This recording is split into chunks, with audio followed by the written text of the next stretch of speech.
오늘 우리에게 주신 하나님의 말씀은 베드로전서 2장 9절의 말씀입니다.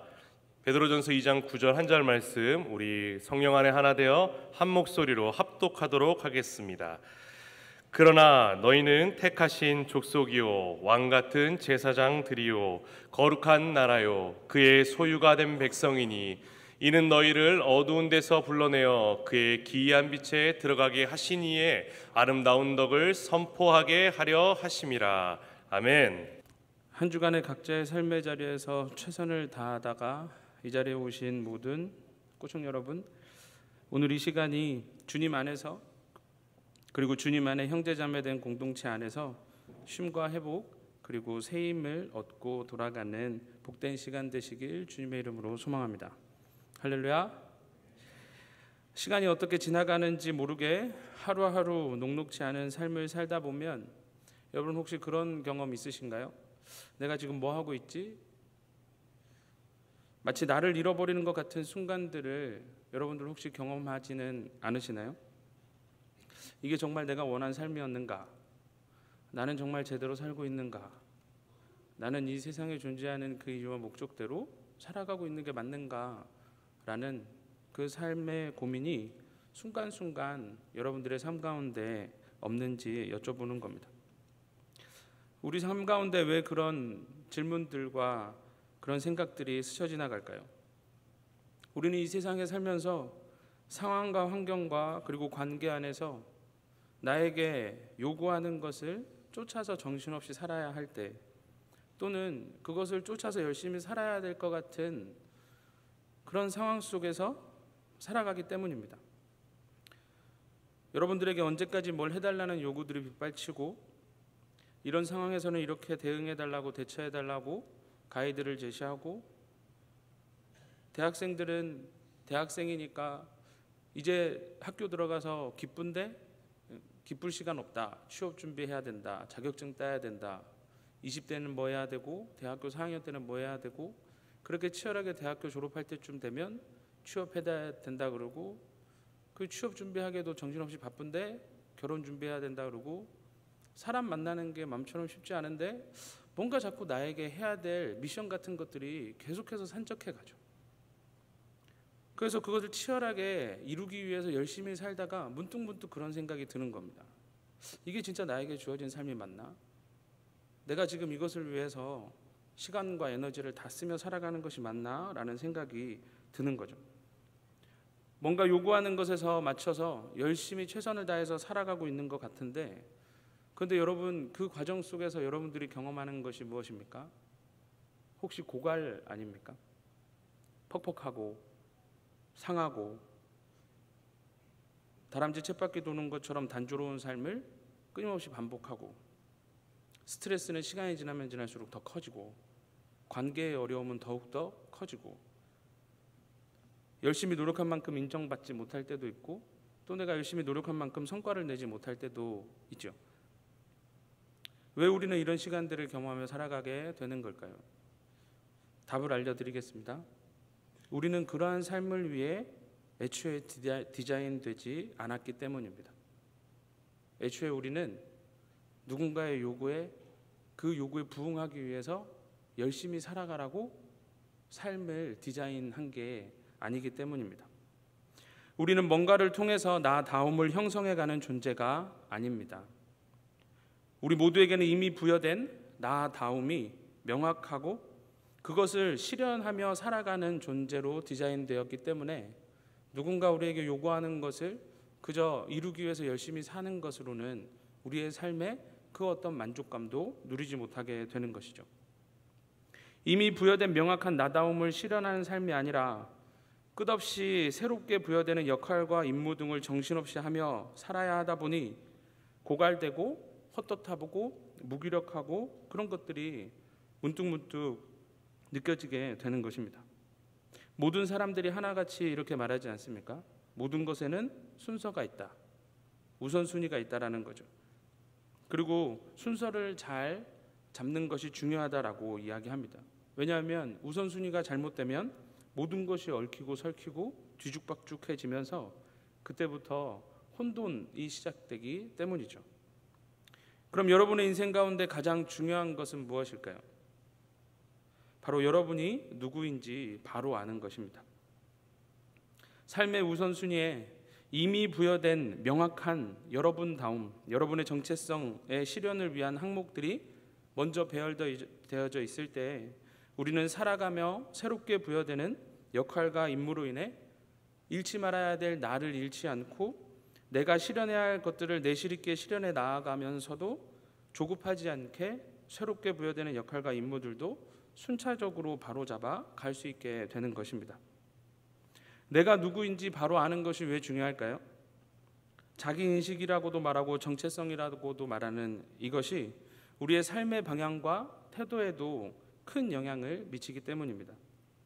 나는 아무런 쓸모없는 사람이야 라고 스스로 생각하거나 나는 잘하는 게 아무것도 없어 라고 스스로 생각한다면 그 사람은 뭘 해도 쉽게 포기하고 낙심하고 타협하거나 일이 잘 되지 않았을 때 내가 하는 게 그렇지 라고 생각하며 자기 정당화에 쉽게 빠지게 됩니다. 베를린에 있을 때 정말 유수한 이력과 실력을 갖춘 청년들과 함께 신앙생활을 하였는데요. 그 청년들 중에 정말 이름만 들어도 알만한 학교를 나오고 어떤 청년들, 대부분의 청년들은 더 이상 한국에서 상을 타는 것이 무의미해서 전 세계를 다니면서 콩쿠르를 나가면 당연하게 상을 타는 그런 사람들, 그런 청년들과 함께 신앙 공동체 생활을 했습니다. 그 가운데 기억에 남는 형제 한 명이 있는데 그 형제의 카톨릭에 이름 대신 될놈이라고 써 있었습니다. 될놈. 무슨 뜻인가요? 된다는 거죠. 자기 뭘 해도 될놈이라는 겁니다. 그래서 스스로도 소개할 때 전 될놈 누구누구입니다. 이게 약간 호처럼 우리 박효민 부장님 호처럼 박호, 박효민 이런 것처럼 난 될놈 누구누구입니다. 이렇게 항상 자기소개를 하는 거예요. 그러면서 청년들한테 자기를 될놈이라고 불러달라고 하는 겁니다. 자기를 될놈이라고 불러달라고. 근데 그 청년은 진짜 스스로 정말 탱크 같은 삶을 살았어요. 저 될까 싶은데 되는 거죠. 물론 인생이라는 것이 자기인식에 따라서 달라지는 것은 아니죠. 그렇지만 건강한 자기인식, 그런 굳은 정체성, 난 이런 사람이구나 라고 하는 선명한 자기인식은 분명히 삶의 만족도에도 그리고 우울감과 불안감을 극복해내는 데에도 그리고 새로운 관계나 일과 상황에 처하게 될 때에도 자신감을 잃지 않고 자기 효능감을 잃지 않고 뭔가를 해내는 삶을 살아가게 하는 분명한 유익이 있습니다. 세상에서는 이 정체성과 자기인식이 두 가지를 통해서 형성된다고 이야기합니다. 첫 번째는 내가 나를 어떻게 생각하는가에 대한 걸로 형성이 되고 두 번째는 다른 사람이 나를 어떻게 생각하는가로 형성이 된다는 거예요. 이 두 가지를 내가 잘 융합해서 아 이게 나구나 라고 생각하고 살아간다고 세상이 이야기합니다. 저는 ENFJ입니다. 혈액형은 아버지 어머니 두 분 다 A형이니까 저는 대문자 A형이고요. 그리고 에스트로겐보다는 테스토스테론이 더 많고 그러면서도 눈물이 많고 공감 능력이 대단한 편이어서 별일 아닌데 심하게 웁니다. 그런데 저는 주변으로부터 ISTP 아닙니까? 라는 얘기를 종종 놀랍죠? 종종 듣습니다.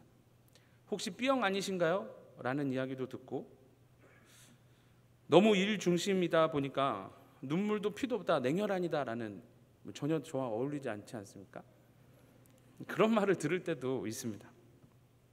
이와 같이 나에 대한 내 생각 그리고 누군가 나에 대해서 이야기하는 이런저런 이야기들을 잘 융합해서 저마다의 정체성을 형성하며 살아간다고 세상이 이야기하죠. 그런데 그 말을 다시 한번 생각해 보면 그게 무슨 말입니까? 인생은 내가 생각하는 대로 또는 남이 넣어준 생각대로 살아가게 된다라는 이야기밖에 되지 않는 것이죠. 서두에서 말씀드렸지만 그런 삶은 결국에 내가 진정코 원하는 정말 나에게 부여된 삶의 모습이 아니기 때문에 뭔가를 이룬다 해도 결국엔 허무합니다. 다시 한번 말씀드립니다. 왜요? 우리는 그렇게 디자인된 존재가 아니기 때문입니다. 우리의 정체성은 그렇게 내 생각과 다른 누군가의 말로 인해 형성되는 것이 아닙니다. 이미 우리에게 부여된 정체성이 존재한다 이 말입니다. 그것을 먼저 우리가 바로 알지 못하면 우리의 인생은 뭐가 된다? 뒤죽박죽 카오스 혼돈이 된다는 거죠. 제가 보니 분명코 하나님은 저마다의 인생 가운데 타고나게 하신 것들이 있습니다. 나면서 이미 주어진 것들이 분명히 있어요. 나 스스로 또는 누군가의 입장에서 보면 그것이 장점이다 단점이다 그렇게 평가 내릴 수 있지만, 제가 볼 때에는 모두 다 하나님이 주신 은사라고 생각됩니다. 성경의 전반적인 내용을 우리가 읽을 때마다 무엇을 느끼게 되나요? 성경은 아주 특별한 책이죠. 성경에 등장하는 인물들에 대한 내용을 우리가 살펴볼 때 1인칭 당사자 시점보다는 3인칭 전지적 시점으로 그 사람의 인생을 살펴보게 됩니다. 여러분, 전지적 시점이 뭐죠? 하나님의 관점으로 어떤 인물의 삶을 바라보게 해준다는 거예요. 그 당사자는 너무나도 잘 아시고 완벽하게 인도하시는 그 하나님의 관점을 우리가 성경을 통해서 가지게 해준다는 거죠. 우리 개개인의 인생에도 1인칭으로서의 내가 볼 때에는 비록 막막하고 막연하지만 하나님이 보시는 관점에서 생각할 수 있도록 해주시기 위하여서 그런 관점으로 성경이 쓰여 있는 것입니다. 그래서 우리는 모든 것을 아시고 한치의 실수 없이 완벽한 때에 우리를 인도하시는 하나님께 우리의 인생을 맡기고 살아갈 수 있게 되는 것이죠. 여러분, 성경 속에 우리가 본받고자 하는 많은 믿음의 선배들이 있습니다. 그들 삶에도 많은 삶의 고민이 있었고 염려와 두려움이 있었을 것입니다. 당사자의 입장에서 그들도 우리와 별반 다를 바 없이 막연함과 두려움과 뭘 선택해야 될지 모르는 고민 속에서 하루하루 데이 바이 데이 그렇게 살았을 것입니다. 당사자들은 모르지만 하나님은 그들에게 부여하신 분명한 정체성과 그에 따른 삶이 명확한 듯 그들을 인도하십니다. 여전히 부족하지만, 우리가 보기에는 여전히 부족한 것 투성이지만, 그럼에도 하나님은 포기하지 않고 버리지 않고 결국에는 그 뜻을 완성해 내시죠. 나에 대한 나의 생각, 나에 대한 다른 이들의 생각으로 정체성과 그로 인한 삶의 방향과 태도, 그들의 삶의 모든 것들이 형성되어지는 것이 아니라 우리의 인생을 디자인하신 하나님께서 우리 개개인에게 부여하신, 이미 우리 개개인에게 부여해 주신 그 정체성대로 우리의 삶을 인도하시고 이루고 계신다는 의미입니다. 이상의 의미로 저는 오늘 본문을 통해서 나름의 저마다의 새로운 텀을 시작하는 이 중요한 시기에, 이 하반기 시간을 시작하는 이 중요한 시기에 청년들이 꼭 상실하지 않고 상기했으면 하는, 그리고 어떤 순간에도 잊지 않고 잃지 않았으면 하는 이미 우리에게 공통적으로 부여되어진 정체성을 다시금 생각해 보고자 합니다. 어떤 분들은 이미 다 아시는 내용일 수도 있고 어떤 분들은 다시 생각나게 하시는 내용일 수도 있는데, 아시는 분들은 내가 그렇게 살고 있는가 우리 각자의 삶을 점검하면서 오늘 말씀에 귀 기울여 보았으면 합니다. 오늘 본문은 우리가 택함 받은 자임을 다시 한번 기억하게 해줍니다. 여러분들은 누구라고요? 택함 받은 자이다. 여러분들은 누구라고요? 택함 받은 자이다. 저와 이곳에 계신 모든 분들은 택함 받은 존재입니다. 택함 받은 존재라는 첫 번째 의미가 무엇일까요? 택함을 받았다는 것은 여러 가지 중에 또는 많은 것 중에 선택되어진 존재다라는 의미입니다. 세상은 우리를 포함한 세상 모든 것이 우연히 존재한다라고 이야기합니다.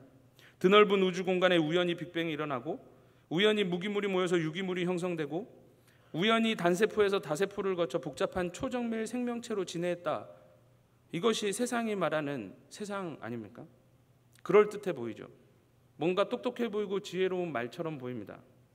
그런데 곰곰이 한번 들여다보면 창세기의 기록보다 비교할 수 없을 만큼 더 큰 믿음이 요구되는 내용들이라는 것을 우리는 금방 눈치챌 수 있습니다. 세상이 말하는, 결국 그들이 말하는 인생의 정의가 무엇인가요? 우연히 존재하는 것들입니다. 이 세상 모든 게 다 아무 이유와 목적 없이 그저 우연히 발생한 일의 결과다라고 말하는 게 세상이 말하는, 그리고 세상이 과학적이라고 이성적이라고 말하는 진화의 본 모습입니다. 여러분, 우연에는 아무런 의미와 가치를 발견할 수 없죠. 모든 것이 우연이라고 말하는 세상, 반대로 기독교는 모든 것이 하나님이 뜻하신 필연적인 이유와 목적이 있다라고 말하는 기독교. 여러분, 어느 곳에서 이유와 의미와 가치를 발견할 수 있겠습니까? 세상이 말하는 우연히 존재하게 된 이 세상은 결국에 강한 것만 살아남고 치열하게 경쟁하고, 그 경쟁하는데 어떻게 서로를 돌아보고 위해주고 사랑하고 배려하고 공공의 유익을 끼치며 고민하며 도모하며 살아갈 수 있겠습니까? 우연히 만들어진 이 세상에는 윤리와 도덕과 정의와 긍휼, 그런 것들은 찾아볼 수 없는 것이죠. 그에 반면 성경은 세상은 하나님께서 만드셨다라고 간단하게 이야기합니다. 적어도 성경은 끼케야 이제 겨우 166년 된 다윈의 주장보다 세상과 생명의 기원에 대한 비교할 수 없이 오래된 기록된 근거 자료를 가지고 우리에게 명쾌하게 이야기합니다. 여러분, 우연을 믿으시겠습니까? 아니면 인격적인 존재의 하나님께서 뜻한 바 그 뜻하신 대로 세상을 지으셨다라는 것을 믿으시겠습니까? 둘 다 믿음의 영역입니다.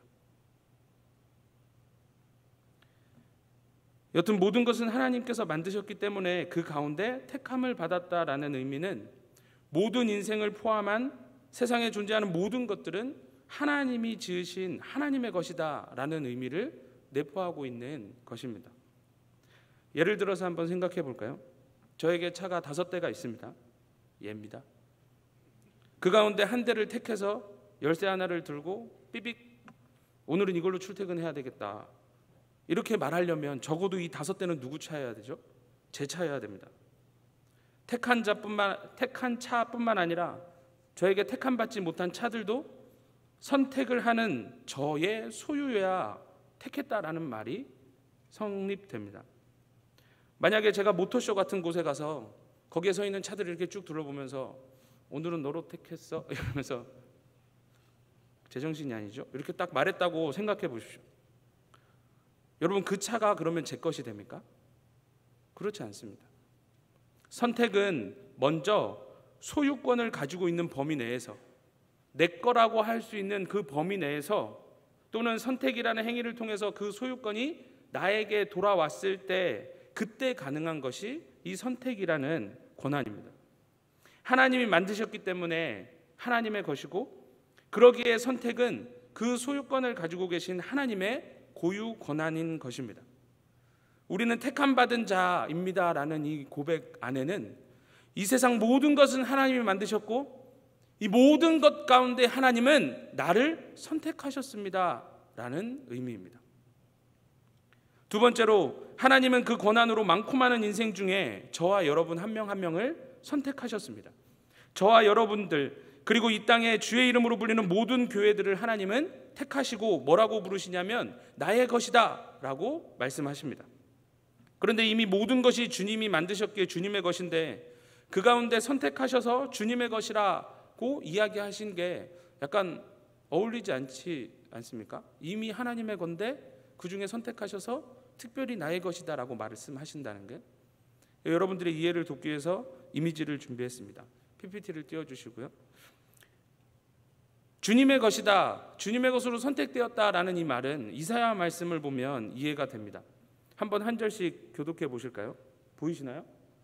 제가 1절 읽겠습니다. 야곱아, 너를 창조하신 여호와께서 지금 말씀하시느니라. 이스라엘아, 너를 지으신 이가 말씀하시느니라. 너는 두려워하지 말라. 내가 너를 구속하였고 내가 너를 지명하여 불렀나니 너는 내 것이라.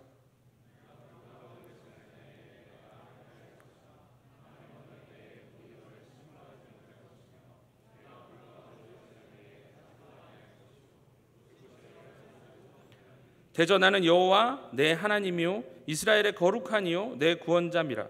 내가 애굽을 너의 속량물로 구스와 스바를 너를 대신하여 주었노라.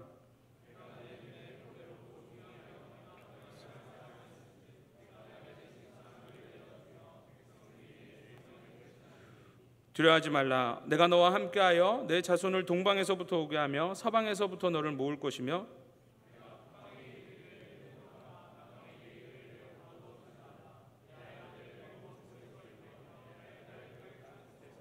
함께 읽겠습니다.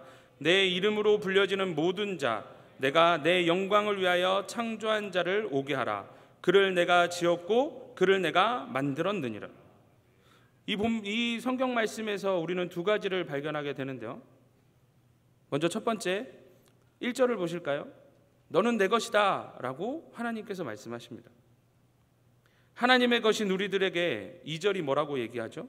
그 어떤 것도 너를 상하지 못할 것이다 라고 이야기합니다. 왜요? 주님의 것인데 세상 그 어떤 것이 주님의 것을 상하게 할 수 있을까요? 주님이 친히 보호하시고 계신데 말입니다. 여기에 물과 불로 나와 있잖아요. 물이 너를 침몰치 못하게 하고 불이 너를 사르지 못할 것이다. 이 의미가 뭐냐면 여러분들 성경 이야기 머릿속으로 떠올리시면 됩니다. 그 어떤 풍랑도 제자들을 죽이지 못하고 그 어떤 풀무불도 다니엘과 친구들을 털끝 하나 상하지 못하게 하였죠. 세상 사람들과 동일하게 물과 불의 순간들이 있지만 그 물과 불이 우리를 침몰케 하고 상하게 하는 것이 아니라 사그러뜨리는 것이 아니라 오히려 우리의 더러운 것을 깨끗이 씻겨내고 우리의 불순물을 순결케 하는 역할로 우리의 삶 가운데 작용한다는 의미입니다. 그리고 3절에 보면 이런 표현이 있죠. 나는 여호와 내 하나님이라. 이게 무슨 의미일까요? 난 네 거야 라는 말입니다. 하나님이 우리를 향하여서 넌 내 거야, 넌 내 소유다 라고 말씀하시는 이 의미는 나를 너에게 준다, 난 이제 네 거다 라는 말입니다. 이 내용을 알지 못하고 생각하면 하나님의 소유물처럼 우리가 느껴지는데 하나님이 우리를 왜 당신의 것을 삼으셨다고요? 정작 당신을 우리의 소유물로 주시기 위함입니다. 하나님이 우리에게 하나님을 주시는 거죠. 왜 그렇게 하실까요? 4절에 나와 있습니다. 하나님이 보시기에 우리는 한없이 보배롭고 존귀한 자들이기 때문이죠. 하나님 모든 것, 하나님 당신 모든 것을 다 내어주셔도 하나 아깝지 않는 보배롭고 존귀한 존재이기 때문이다라고 이야기합니다. 그리고 항상 함께 하신다라고 5절과 6절에서 말씀하시죠. 그런데 여기에 중요한 표현들이 있습니다. 갑자기 동방에서부터 서방에서부터 북방에서부터 남방에서부터 막 이런 표현이 나오잖아요. 여기에 등장하는 북, 동, 서, 남, 이것은 세상 어디에 있어도 그들이 다시 하나님 품에 돌아오게 될 것이다 라는 것을 의미합니다. 잃어버린 바 된 것 같아도 주인 없이 정처 없이 헤매는 인생인 것 같아 보여도 그 인생들 하나하나 하나님께서 부르셔서 하나님께서 다시 반드시 되찾으실 것이다, 하나님의 손에 도로 찾을 것이다 라는 의미입니다. 왜요? 그 사람들은, 우리들은 하나님의 영광을 위하여서 창조한 존재이기 때문입니다. 모든 것이 주님의 것인 가운데 특별히 선택하신 이유, 단순히 우리를 당신의 소유물로 삼는 것이 아니라 오히려 반대인 거죠. 택한 여러분들에게 하나님 전부를 주시기 위해서 우리를 택하신 것입니다. 이제 우리는 하나님과 떨어질래야 떨어질 수 없는 존재가 된 것이죠.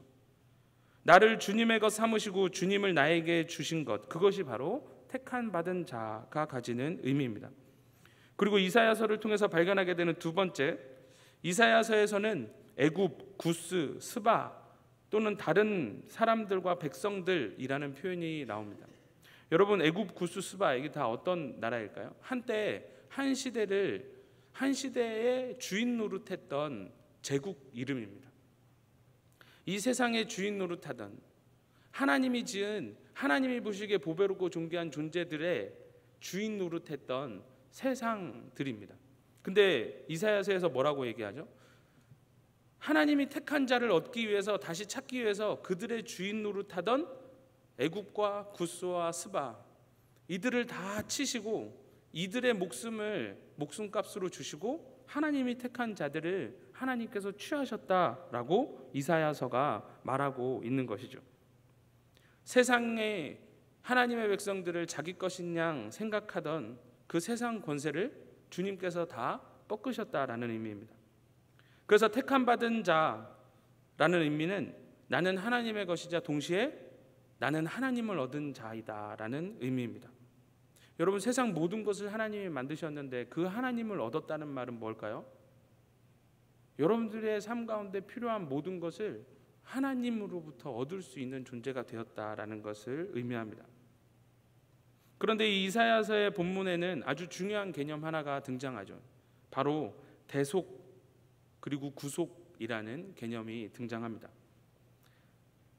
주님을 주시기 위해서, 그리고 주님을 얻은 자가 될 수 있도록 하시기 위해서 그 사람의 주인 노릇하던 것들, 또는 그 사람이 주인이라고 여기며 생각하고 의지하며 살아갔던 그 모든 것들의 대가를 지불하신 다음에 그 백성을 하나님의 것으로 삼았다라고 이사야서가 이야기하는 거예요. 여러분, 인생들의 주인 노릇하는 것들이 무엇이 있을까요?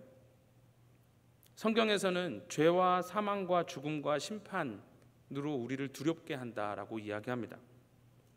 인생이 주인이라고 여기고 의지하고 살아가는 것은 무엇일까요? 성경에서 사람들은 자기 배를 섬기며 살아간다라고 얘기합니다.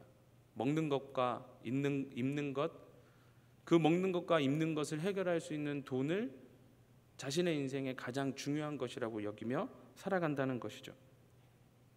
돈, 명예, 권세, 그리고 인정과 같은 생명이 없는 것들도 얼마든지 인생의 주인 노릇을 할 수 있고 모든 인생들에게 그것만 있으면 행복할 수 있을 것이다 라고 느끼게 해줍니다. 우리에게 행하신 대속은 그 모든 것들로부터 우리를 자유롭게 해주는 대체의 은혜를 줍니다. 여러분, 대체가 뭐죠? 바꿔주는 것이죠. 하나님이 우리의 주인이 되어주시고 하나님을 우리에게 주셔서 먼저는 죄와 사망과 죽음과 심판이 주는 두려움을 온전한 사랑으로 대체시켜 주시고, 다음으로는 돈, 명예, 권세, 인정, 안정, 이런 것들이 아니라 이런 것들이 줄 수 없는 참된 평안과 만족과 기쁨으로 우리의 삶에 대체해 주십니다. 그리고 우리를 구속해 주시죠. 제가 20살 때쯤에 김종서라는 가수가 구속이라는 노래를 불렀습니다. 구속. 여러분, 성경에서 말하는 구속은 김종서가 불렀던 노래 제목 구속과 전혀 다른 것이죠. 우리가 생각하는 구속은 뭡니까? 그리스도인들이 예수님을 믿고 하나님의 사람이 됐어, 하나님의 것이 됐어 라고 생각하면서 난 이제 구속받은 백성이야 라고 생각하면 뭐라고 생각하냐면 10중에 8은 수많은 제한 속에 살아가게 되는 구속으로 여깁니다. 이것도 하면 안 돼, 저것도 하면 안 돼, 넌 세상과 달라야 되니까 저것도 하면 안 돼, 수많은 제한 속에서 살아가는 것. 그런데 여러분, 성경에서 말하는 구속은 그 구속이 아니죠. 성경에서 말하는 리뎀션이라는 구속은 되찾아 주셨다라는 것입니다. 절대 빼앗거나 제한하는 것이 아니라 사람이 하나님을 잃었잖아요. 그래서 그 하나님을 다시 돌려주셨다는 겁니다. 사람이 생명을 잃고 죽음을 얻게 되었잖아요. 이제 그 생명을 되찾아 주었다라는 의미입니다. 죄로 인해 우리가 구속되어 있었는데 그때 말하는 게 구속이고, 우리가 예수 그리스도를 믿음으로 대속의 은혜로 구속되었다는 건 이 구속이 아니라 자유, 우리의 억압을 내쫓으시고 자유를 다시 되돌려 주셨다는 의미입니다. 그러니까 주님께서 우리를 위해 십자가 대속하시고 우리를 구속하셨다라는 말은 우리가 잃어버렸던 것을 다시 주셔서 다시 그것을 풍성히 누리며 살아가는 존재로 살게 하셨다라는 것이죠. 이상의 내용이 오늘 본문에서 베드로가 말하는 택함 받은 자의 의미입니다. 하나님이 만드셔서 모든 것이 하나님의 것임에도 하나님도 모르고 하나님의 것인 줄도 모르고 세상의 것이 다인 줄 알고 살아가던 인생들, 그 불쌍하고 상실과 헛헛함 속에서 살다가 죄 가운데 멸망할 우리를 택하셔서 하나님과 함께하는 삶을 살아가고 하나님을 누리게 하시기 위해서 하나님께서 친히 값을 치르시고 나에게 하나님 자신을 주셔서 하나님과 함께 살아가고, 시간이 지나면 지날수록 그 대속과 구속의 은혜를 알고 누리게 하시는 것이죠. 그래서 그 크고 위대하고 풍성함을 누리며 살아가도록 하신 것입니다. 우리가 잃었던 모든 것을 다시 복귀시켜 주신 것이죠. 이 땅에서 하나님의 사람, 그리고 하나님의 나라에 속한 택한 자로 살아가게 되었다는 것, 그것이 우리가 방금 좀 전에 고백했던 택함 받은 자의 의미인 것입니다. 우리는 이것을 은혜라고 이야기합니다. 택함 받은 은혜라고 이야기하죠. 이와 관련해서 하나만 더 생각해 보도록 하겠습니다. 여러분, 선택에는 기본적으로 두 가지 요소가 있다고 합니다. 하나는 최적의 대안을 선택하기 위한 조건이 있고, 또 하나는 그 선택한 것을 통해 얻고자 하는, 이루고자 하는 목적이 있어요. 여러분이 뭔가를 구매할 때 이 조건과 목적이 다 들어갑니다. 여러분, 물건을 살 때 어떻게 사시죠? 어떤 것을 하기 위해서 필요해서 구매합니다. 그죠? 비용을 지불해서 삽니다. 그런데 그 목적을 이룰 만한 정말 필요에 맞는 물건을 사기 위해서 여러분들이 열심히 검색도 하고 이렇게 하시잖아요. 그 필요를 만족시키기 위한 충족 요소가 충족될 때 우리는 그것을 구매를 잘한 것이다, 선택을 잘한 것이다 라고 이야기합니다. 조건과 목적이라는 이 두 요소 중에 하나가 결여되면 우리는 그것을 뭐라고 얘기하죠? 충동구매했다고 이야기하는 거죠. 여러분, 그렇게 낭비되는 비용이 세 가지가 있다고 합니다. 홧김 비용, 스트레스 받으면 인터넷 쇼핑하시는 분들, 멍청 비용, 아무 쓸모없는 데 사놓고 환불할 기회를 놓쳐서 그거를 다시 돈으로 바꿀 수 있는 기회를 놓친 거. 쓸쓸 비용 아시나요? 혼자 밥 먹기 싫고 혼자 술 먹기 싫어서 친구들한테 쓴 돈. 여러분, 이 홧김 비용, 멍청 비용, 쓸쓸 비용, 이 세 가지의 비용의 공통점이 뭔지 아십니까? 합리적이지 않은 지출이죠. 뭔 말을 하려고 하는 거냐면, 필요에 대한 충족 요소가 충족되는지 꼼꼼히 따져보고 누구나 다 구매를 결정한다는 거죠. 왜요? 값을 지불하니까요. 공짜면 그런 거 따지지 않고 그냥 받아오면 되는데, 내가 뭔가 살 때에는, 내가 뭔가 돈을 낼 때에는 이게 나한테 필요한가? 이게 정말 내가 필요로 하는 그 목적을 이룰 수 있는 조건을 다 갖추고 있는 건가? 이런 거 따지고 선택한다는 거죠.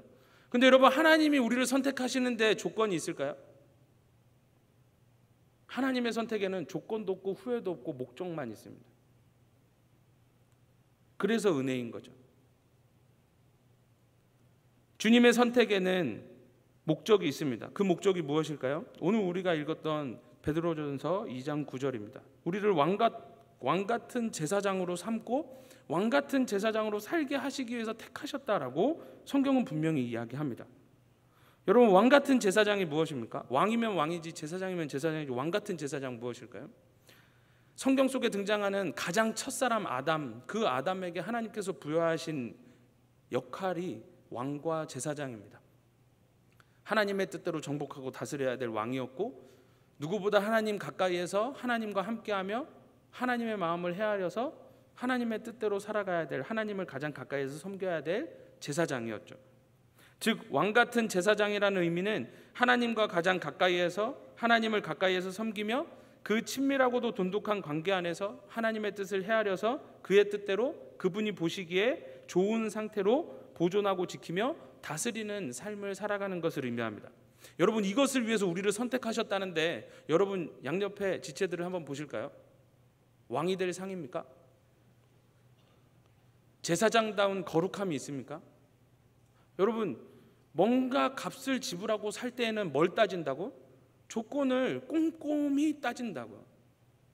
근데 하나님이 우리를 왕과 제사장으로 세우시는데, 왕 같은 제사장으로 세우시는데 아무 조건도 보지 않으셨다고요. 오히려 만약에 조건을 보고 우리를 선택하셨다면 이 자리에 하나님의 선택을 받을 수 있는 사람은 저를 비롯해서 단 한 사람도 없을 것입니다. 그런데 성경은 뭐라고 얘기한다고요? 저와 여러분 모두가 하나님의 선택을 받은 자라고 얘기합니다. 뭘 위해서요? 무슨 목적을 위해서요? 왕같은 제사장으로 살게 하고 살아가게 하시기 위해서 우리를 선택하셨다라고 이야기를 합니다. 우리 양옆을 보면 분명히 보배롭고 존귀하고 왕이고 제사장이라고 하는데 아쉽죠? 속상합니다. 그런데 하나님의 선택에는 분명히 조건과 후회가 없다고 했잖아요. 하나님은 우리를 예수의 피값으로 사신 다음에 구매 취소를 하지 않으십니다. 하나님은 우리를 조건 없이 선택하시고 후회하지 않으십니다. 그런데 그 목적을 반드시 이루시는 하나님이라는 것을 우리에게 말씀해 주고 있는 것이죠. 하나님께서 백성들에게 거룩한 것을 요구하셨는데 그 거룩은 그 사람이 이룰 수 있는 것이 아니라 하나님께서 선택하셨기 때문에 하나님께서 그 선택을 후회할 수 없기 때문에 내가 잘못 선택했네, 아니었네, 얜 왕 제사장 안 되겠네 하고 버리시는 것이 아니라 그 사람의 어떠한 조건 여하 따지지 않고 하나님께서 그 사람을 거룩하게 만들어 가신다는 것입니다. 여러분, 지금까지의 내용, 하나님께서 하나님의 백성들에게 거룩하라 라고 말씀하셨는데 이 거룩하라라는 말은 거룩하게 되라 라는 말이 아니라 이미 되었다라는 의미입니다. 왜요? 하나님의 거룩하신 하나님이 선택한 순간 이 물건은 조건이 성립돼서 거룩한 게 아니라 하나님이 거룩하시기 때문에 하나님의 그 선택을 받은 이 물건이 거룩히 여김을 받게 되는 것이죠. 이상의 내용을 다시 한번 종합하면 하나님은 조건 없이 우리를 선택하셨습니다. 이전에 자기가 주인이고 그리고 자기 좋은 대로 살던 인생을 값을 치르고 다시 사셔서 그에게 하나님을 주시고 하나님을 가까이 섬기는 왕같은 제사장이라는 정체성과 그분의 이름과 뜻과 나라와 기쁨과 영광을 위해 살아가는 사명을 새롭게 하시고 왕같은 제사장 되었으니까 이제는 왕같은 제사장으로서 거룩하게 그에 합당한 존재가 되게끔 하나님께서 친히 이루겠다라는 의미입니다. 그래서 무엇을 하시려고요? 오늘 본문은 우리를 통해 그 덕스러움을 자랑하게 하기 위해서 우리를 선택하셨다고 합니다. 이게 무슨 의미일까요? 나는 가치가 없는데, 나를 위해 예수님이 이 땅에 오실 필요가 없는데, 나를 위해 십자가에서 죽으실 필요도 없는데, 나는 그 조건과 목적에 부합되지도 않고 그 목적을 이룰 수 있는 존재도 아닌데, 근데 주님이 나를 보배롭고 존귀하게 여기셨다. 나만 그렇게 여긴 것이 아니라 하나님을 부정하고 살아가는 세상 사람들도 여전히 하나님은 사랑하신다. 그게 덕스러움입니다. 덕스러움. 그 덕스러움을 자랑하면서 살아가는 인생으로 우리를 선택하셨다는 것이죠. 그러면 이것을 위해서 우리는 구체적으로 어떻게 살아야 될까요? 제가 베를린에 있는 8년 동안 특이한 것이 있었습니다. 도시마다 동상이 참 많다는 것이었어요. 동상, 옛날 동상. 근데 여러분, 그 동상이 의미하는 게 뭘까요? 그 동상이 서 있는 지역은 그 동상의 모델인 제후의 통치권이 거기까지 이른다라는 것을 의미합니다. 여러분, 동상이 뭐 하죠? 아무것도 하지 않습니다. 동상은 그저 그 제후를 닮은 모습으로 만들어져서 그 자리에 서 있는 것밖에 없습니다. 그런데 그것이 무엇을 의미한다고요? 그 제후의 통치가 여기까지 임한다. 이 땅이 제후에게 속한 땅이다라는 것을 그저 그 자리에 서서 증명한다는 거예요. 여러분, 우리가 왕같은 제사장으로 이 땅 가운데 살아갈 때 뭘 하며 살아야 되는지 아십니까? 하나님이 여러분들을 세운 학업의 현장, 일터, 그곳에서 하나님을 닮은 그 모습을 회복하여서 그 자리에 있기만 하면 됩니다. 뭔가 특별한 일을 하라고 세우신 것이 아니라, 남들보다 더 탁월해라를 요구하시는 것이 아니라, 그곳에서 말씀과 기도로 살아가는, 하나님만 의지하며 살아가는 하나님을 닮은 그 모습으로 그 자리를 지켜내는 것, 그 지켜냄을 통해서 뭘 의미하는 거죠? 그곳에 하나님의 다스림이 이루어지는 하나님의 나라의 영역이 거기까지다라는 것을 증명하며 드러내며 살아가는 것이죠. 말씀을 정리하도록 하겠습니다. 오늘 우리의 신앙의 선배 베드로는 우리가 어떤 존재인지, 그게 어떤 의미인지, 어떻게 그 존재가 되었는지, 그리고 이제 우리는 어떤 삶을 살아야 하는지에 대해서 소개해 줍니다. 여러분, 우리 개개인에게는 이미 모두에게 부여된 정체성이 있습니다. 하나님은 여러분들 한 분 한 분을 하나님의 것으로 택하셨습니다. 뭔가 일을 시켜서 부리기 위한 부름이 아니라 잃었던 하나님을 다시 얻어서 그 하나님의 풍성한 은혜를 마음껏 누리라고 여러분들을 선택하셨습니다. 하나님을 여러분들에게 주시고, 여러분들이 잃었던 꿈과 비전도 주시고, 여러분들을 통해 이루고자 하시는 원대한 하나님의 목적도 주시고, 그것을 여러분들 스스로 해내라라고 다그치는 것이 아니라 내가 너와 함께하며 내가 반드시 이룰 것이다 라는 확신을 허락하십니다. 우리에게 요구하는 것 두 가지죠. 첫 번째는 그 하나님 가까이에 있는 것입니다. 두 번째는 여러분들을 보내신 삶의 자리에서 하나님의 사람다움을 회복하며 그 삶의 자리를 지켜내는 것입니다. 많은 사람이 하나님에게 필요하지 않고 제대로 된 사람이 필요한 시대입니다. 바라기는 우리 사랑하는 꽃청 한 분 한 분이 주님이 찾으시는 그 한 사람이었으면 간절히 원합니다. 오늘 베드로전서 1장부터 시작하지 않고 2장부터 시작한 이유는 베드로전서 1장 처음이 굉장히 특이하게 시작하는 책이기 때문입니다. 원어 그대로 읽어드릴게요. 베드로, 예수 그리스도의 사도, 택함을 받은 자들에게 편지한다. 대뜸 편지를 쓰면서 베드로 이렇게 던지는 거죠. 여러분, 그 당시에 초대교회 성도들에게 베드로는 어떤 존재였을까요? 다 알죠. 예수님의 제자라고 하면서 예수님을 부인하고 거부하고 예수님을 버리고 떠났던 제자, 실패했던 명목상 사도의 대표이죠. 그런데 지금 이 편지를 쓰는 베드로는 나이가 많이 먹어서 이제 베드로라고 말하면 이 편지를 받는 성도들은 어떤 베드로를 기억할까요? 과거에는 명목상 베드로였는데 이제는 명실상부한 사도 베드로를 떠올립니다. 실패했죠. 넘어졌죠. 처음에는 왕 같지도 않고 제사장 같지도 않고 사도 같지도 않고 제자 같지도 않았죠. 근데 주님이 그를 베드로라고 부르면, 베드로라고 이름만 들으면 아, 진짜 멋진 사도, 정말 멋진 예수 그리스도의 제자, 명실상부한 제자로 주님께서 성령의 충만한으로 만드셨죠. 그 베드로가 자기를 뭐라고 소개합니까? 난 예수 그리스도의 사도다라고 선언합니다. 그리고 택함받은 자들에게 편지한다 그러잖아요. 여러분, 여기서 택함받은 자, 이 편지를 받는 성도이고 저와 여러분인데, 저와 여러분을 뭐로 선택하셨다고요? 왕같은 제사장, 베드로의 표현으로 하면 여러분, 우리가 이 시대에 사도로 택함받은 사람들이라는 말입니다.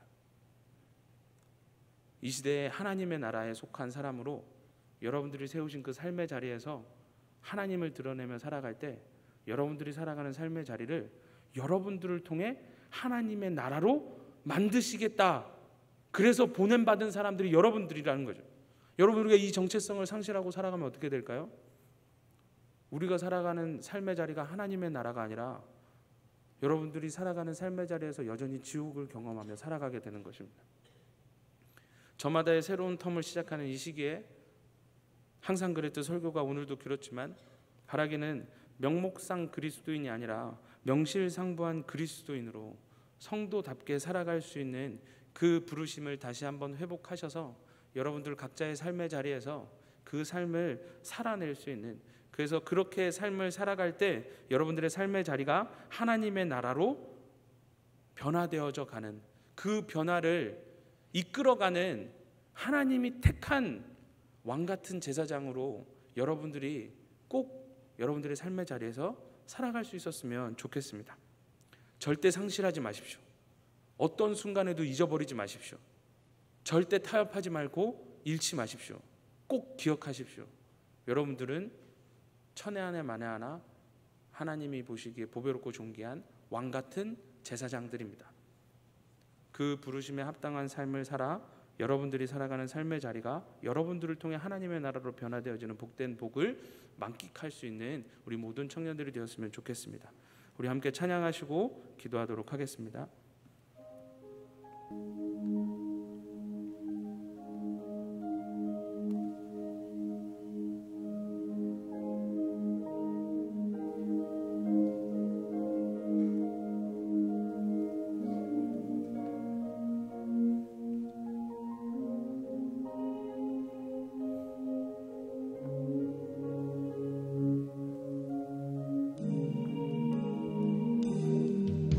하나님 나라는 어떤 곳일까?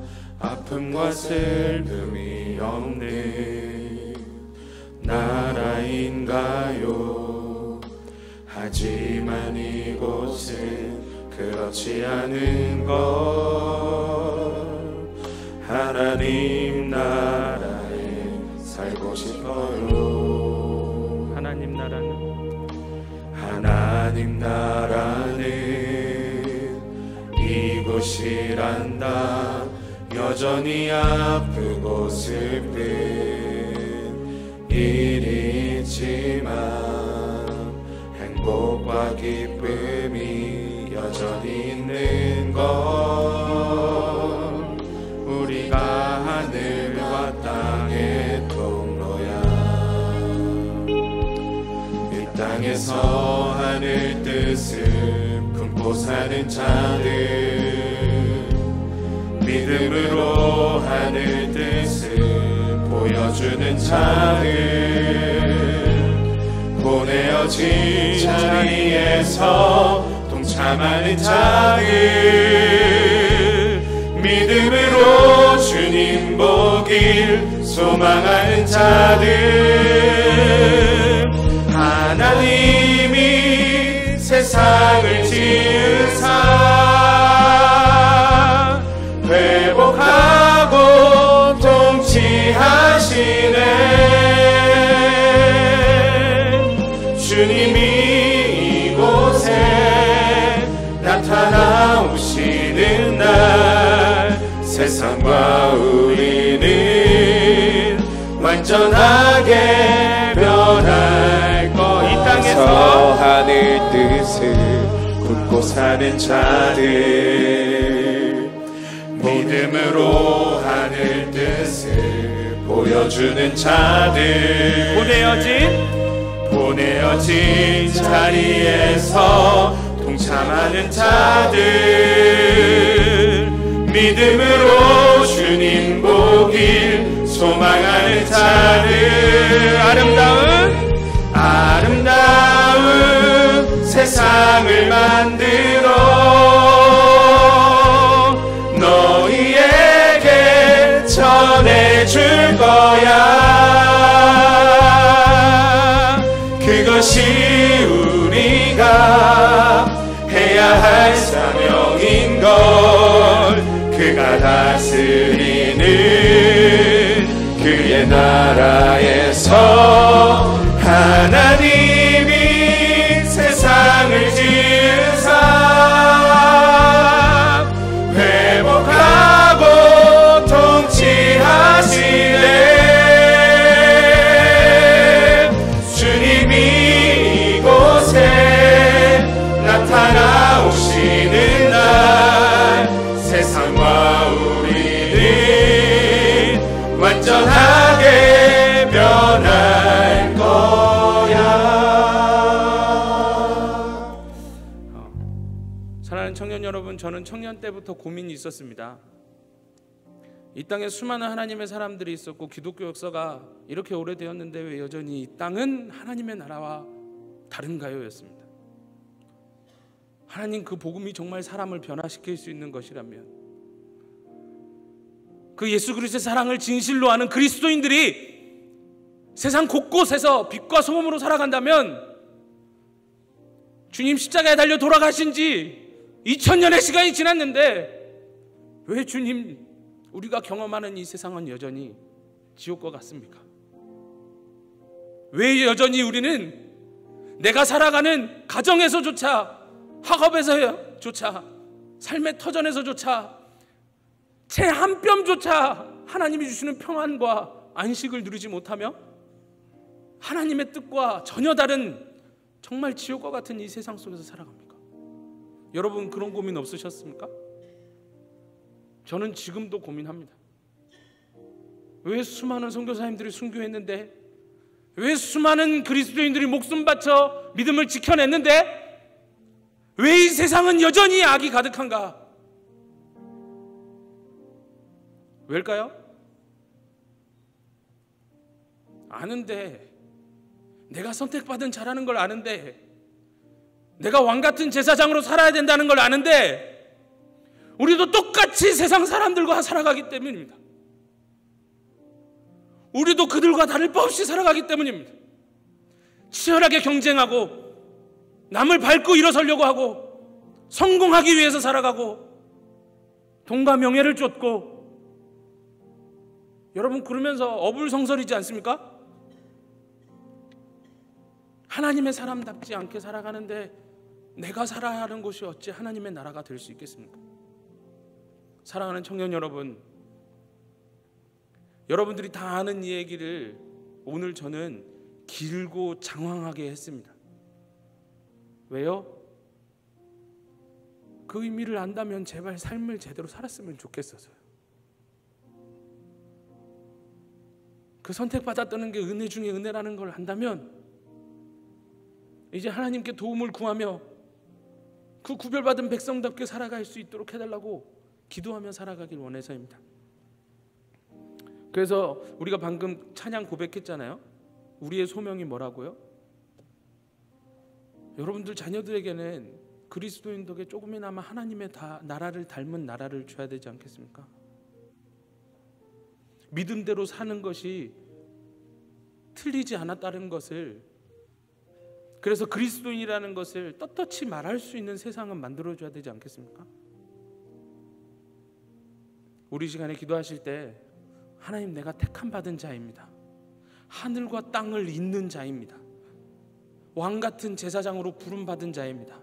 학업의 현장에서, 삶의 자리에서, 가정에서 하나님의 뜻대로 살아갈 수 있도록 도와주셔서 하늘과 땅을 잇는 그 축복의 통로로서의 삶을 회복하며 살아갈 수 있게 해달라고, 택함 받은 자로서의 정체성을 회복하며 살아갈 수 있게 해달라고 우리가 먼저 합심해서 주여 한번 부르시고 기도했으면 좋겠습니다. 기도하시겠습니다.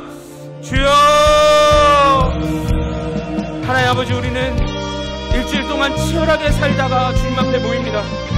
하나님, 너무나도 힘들고 버겁다고 주님 앞에 고백합니다. 하나님, 세상 사람들과 살아가며 부딪히며 살아가는 것이 결코 쉽지 않음을 우리가 고백하며 살아갑니다. 하나님 아버지, 주님의 복음의 능력이 있다면, 정말로 믿음이 능력이 있다면, 하나님, 우리가 살아가는 이 세상, 예수님께서 이 땅에 오신 지 2000년의 시간이 지나면서 시간이 지나면 지날수록 적어도 그때보다는, 적어도 베드로가 편지를 썼던 이때보다는 하나님의 사람들이 더 하나님의 사람다워지진 않아요. 적어도 이때보다는 정말로 그리스도인들의 왕같은 제사장으로 더 가까운 모습으로 살아가고 있어야 되진 않나요? 정말 그거대로 살았더라면 이 편지가 쓰여졌던 그때보다는 하나님, 우리가 살고 있는 이 세상이 하나님 보시기에 아름다운 하나님의 나라를 조금은 더 닮아야 되지 않나요? 그런데 주님, 우리는 솔직하게 고백합니다. 하나님, 그때보다 더 완악한 세상 가운데 살아갑니다. 더 힘든 현실 속에 우리는 살아갑니다. 하나님, 그리스도인들도 세상 속에 살면서 하나님, 세상 사람들과 동일한 것을 요구하며 살아가는 시대 속에 살아갑니다. 하나님, 아무도 믿음으로 살아가지 않는 것 같고, 믿음으로 살아가는 것이 부끄러운 일인 것 같고, 나는 믿음이 있는 그리스도인이라고 말하는 것조차도 용기 내지 않으면, 아니 밥 먹기 전에 식사 기도하는 것조차도 부끄러워하는 시대가 되었습니다. 하나님, 우리가 어쩌다 이렇게 되었나요? 하나님, 우리를 다시 한번 돌이켜주셔서 우리를 부르신, 우리가 택함 받은 자라는 것, 왕으로 제사장으로 우리의 삶의 자리에 두셨다는 것, 하나님, 우리가 그 정체성을 회복하며 나아갈 때 우리의 삶이 회복되어지고 변화된 우리의 삶을 통하여 하나님, 우리의 삶의 자리가 하나님의 나라로 회복되어지는 아버지, 그 놀라운 은혜가 하나님, 우리의 귀한 청년들의 삶 가운데 경험되어질 수 있도록 하나님 은혜를 허락하여 주시옵소서. 우리 두 번째로 기도했으면 좋겠습니다. 제가 설교를 준비하면서 주중에 받은 메일 하나가 있었습니다. 카톡이었는데 우리 청년 지체가 받은 메일이었습니다. 그 메일 내용은, 제가 그분에게 허락을 안 받았는데, 그 메일 내용이 뭐냐면 그분의 회사의 이사분이 퇴직하면서 전체 직원한테 보낸 메일이었습니다. 잘 들어보세요. 여러분을 축복합니다. 땡땡과, 회사 이름입니다. 땡땡과 지지가족 여러분께 퇴직 인사를 드립니다. 길다면 길고 짧다면 짧은 8년차에 근무를 마치면서 지난 시간을 되돌아볼 때 내 인생의 한 부분을 차지하기에 충분히 소중한 시간이었음을 고백합니다. 이제부터 중요합니다. 좋은 사람들과 소중한 시간을 같이 보낼 수 있도록 모든 여건을 허락하신 하나님께 감사드리며, 여러분 개인과 가정 하시는 모든 일을 위해 하나님의 은혜와 평강이 항상 함께하기를 기도드립니다. 그리고 요한복음 8장 12절로 메일을 끝냈습니다. 예수께서 또 일러 가라시되 나는 세상의 빛이니 나를 따르는 자는 어두움에 다니지 아니하고 생명의 빛을 얻으리라. 한 회사의 이사분이 퇴직하면서 전체 직원들에게 보낸 메일입니다. 여러분 절대 혼자가 아닙니다. 여전히 믿음으로 멋지게 살아가는 믿음의 선배들이 곳곳에 있습니다.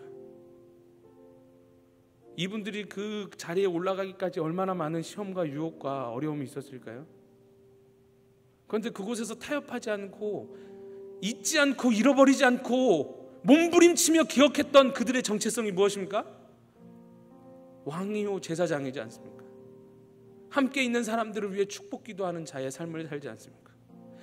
그들도 예수 그리스도를 알고 하나님에게 돌아와서 참된 평강을 누리기를 간절히 소망하는 전도자의 삶을 살지 않습니까? 성경 속에 등장하는 성경의 인물들만 그렇게 산 것이 아니라 지금 우리가 살아가는 이 세상 곳곳에 이렇게 멋진 보석과 같은 믿음의 사람들이 여전히 존재합니다. 저는 여러분들이 그런 삶을 살았으면 좋겠습니다. 세상과 똑같이 살아서 빛을 잃지 않았으면 좋겠습니다. 세상과 섞여 사느라 맛을 잃지 않았으면 좋겠습니다. 나만 이렇게 산다라고 생각되는 그 삶을 고수했으면 좋겠습니다. 그때 여러분들을 통해 맛과 빛을 하나님이 내실 수 있기 때문입니다. 우리 마지막으로 기도했으면 좋겠습니다. 하나님, 이제 새로운 텀을 시작합니다. 새로운 학기를 시작하고 새로운 직장에 시작을 하고 또 새롭진 않지만 월요일부터 다시 직장 생활 가운데 나아갑니다. 하나님, 나를 세우신 그곳에서 왕이요 제사장으로 살아가는 한 주가 되게 하여 주시옵소서. 하나님을 드러내는 삶이 되게 하여 주시옵소서. 하나님의 사람다운 삶을 살 때 내 삶의 지경이 하나님의 나라로 회복되어질 것을 기대와 소망을 놓지 않고 살아갈 수 있는 한 주가 되게 해달라고 우리 시간에 앞으로 주어진 한 주의 삶을 놓고 우리 간절하게 주여 한번 부르고 기도했으면 좋겠습니다. 기도하시겠습니다. 주여, 하나님 아버지, 우리 인생 가운데 때로는 왜 나 혼자 이렇게 살아야 됩니까? 왜 내가 얻은 구원은 구속과 같아서 이것도 하지 말아야 되고 이것도 하지 말아야 되고 왜 많은 것을 하지 말아야 되며 살아가야 됩니까? 라는 고민할 때가 있습니다. 그렇지만 오늘 다시 한번 우리 안에 우리가 왜 그렇게 살아야 되는지 알게 하시니 감사합니다. 하나님, 오늘 신앙의 선고 한 분이 아버지 퇴직을 하면서 전체 직원들에게 메일을 하면서 그들을 축복하고 그들을 만나게 하신 하나님께 감사와 영광 돌리고 아버지 그들에게 하나님의 말씀을 전하면서 그분이 평생 누렸던 하나님 안에서의 참된 평강을 사랑하는 자들도 함께 누렸으면 좋겠다라고 아버지 세워주신 곳에서 왕으로 제사장으로 살았던 멋진 인생을 우리가 또 나누게 하시니 감사합니다. 하나님, 바라기는 우리가 이 땅 가운데 살면서 내가 원하는 삶을 추구하는 인생이 아니라 누군가 나에게 요구하는 삶을 추구하는 것이 아니라 그래서 사람들이 원하고 내가 원하는 삶을 살기 위해서 몸부림치며 살아가는 것이 아니라 그러느라 시간과 열정과 모든 것을 허비하는 것이 아니라 하나님이 이미 우리에게 부여하신 왕이요 제사장으로 택하신 그 택하심에 아버지 합당한 삶을 살아갈 수 있도록 하나님의 은혜를 허락하여 주시고 우리의 삶의 자리가 하나님의 사람들과 살아가는 귀한 청년들을 통하여서 하나님의 나라로 회복되어지는 아름다운 하나님의 나라가 회복되어지는 놀라운 은혜를 경험할 수 있도록 하나님의 은혜를 허락하여 주시옵소서.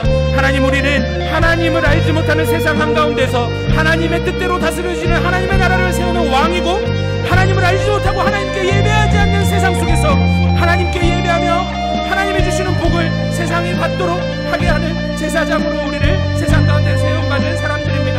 하나님께서 세우신 삶의 자리에서 하나님이 세운 왕과 제사장으로 살아낼 수 있는 복된 은혜를 허락하여 주시고 이 부르심을 잊지 않고 잃어버리지 않고 매 순간 기억하며 하나님이 보시기에 왕다운, 하나님이 보시기에 제사장다운, 하나님이 보시기에 내가 거기에 두길 잘했다 하실 만한 그 삶을 살아갈 수 있도록 하나님의 은혜를 허락하여 주시옵소서. 사랑해 주님 감사합니다. 아버지, 오늘 우리가 어렸을 때부터 교회를 다니며 당연히 알고 있었던 우리의 정체성을 다시 한번 생각해 보았습니다. 주님, 나는 선택받은 사람입니다. 왕과 제사장으로 선택받은 사람입니다. 하나님을 알지 못하는 사람들 세상 한가운데 살면서 하나님의 뜻대로 살아 하나님의 뜻대로 다스려지는 하나님의 나라를 확장시켜 나가는 왕으로 하나님이 나를 택하셨고 하나님을 예배하지 않고 하나님의 복과 은혜를 구하지 않는 세상 한가운데에서 그들을 위해 축복하는 제사장으로 우리를 택하셨음을 오늘 우리가 다시 한번 기억하게 됩니다. 하나님, 우리 청년들 삶의 자리에서 왕같은 제사장으로 살아갈 수 있도록 도와주시옵소서. 그렇게 살아갈 때 우리의 삶의 자리가 왜 이렇게 힘들어, 왜 이렇게 지옥 같아 라고 다른 외부에서 그 이유를 찾는 것이 아니라 내가 왕으로 제사장으로 살지 못했구나 다시 한번 돌아보며 왕으로 제사장으로 살아갈 때 우리의 삶의 자리가 하나님이 다스리시는 하나님의 나라, 하나님을 예배하는 아름다운 성전이 되어짐을 경험할 수 있도록, 그래서 맛보고 누릴 수 있도록 하나님 은혜를 허락하여 주시옵소서. 주님 감사합니다. 사랑합니다. 예수님 이름으로 기도드립니다. 아멘.